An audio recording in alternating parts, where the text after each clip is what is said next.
Okay guys, this is how you're going to do a basic triangle. You're just going to have the basic blocks for the movement. I'm not going to get overly detailed right here, but just a few things that you should know in case you haven't done this a million times.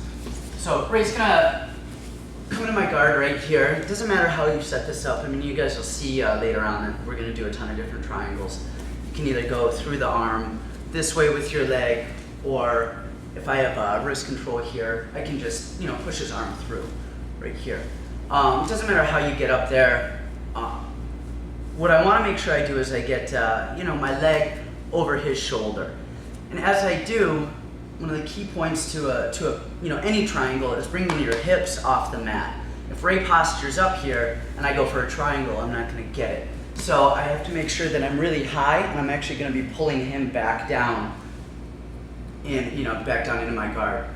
Now, again, with the basics, no matter what you're doing on every triangle, you want to make sure that you're grabbing your ankle, and that's the ankle that's over Ray's shoulder.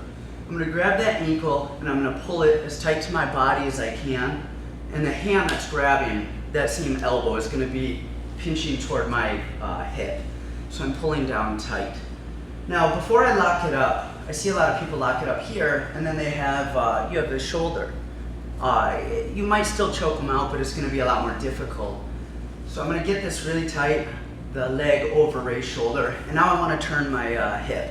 So I'm going to scoop my hip out, and as I do that, simultaneously I'm going to figure four my legs.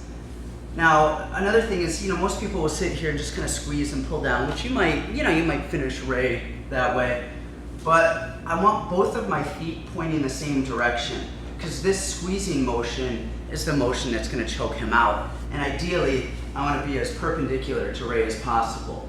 And now see, both of my toes are pointing up, which is called dorsiflexion, and my feet are pointing the same way. Now from here, I can either grab his arm or under his leg, and I'm just going to squeeze. That taps Ray out.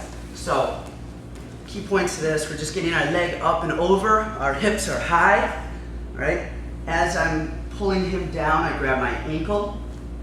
I have to rotate, I don't want to be in front of him, so I can either just scoop my hip out or underhook his leg, grab his arm, whatever I need to do to turn more perpendicular. As I lock it up, my shin is completely over his shoulders. It's like parallel. I don't have his back. Now as I lock it up, I point my feet to the same direction, and I'm squeezing down. And that's how, those are the basic points to a key points to a basic triangle, and there's a lot more details, but we'll get to that later on in the series.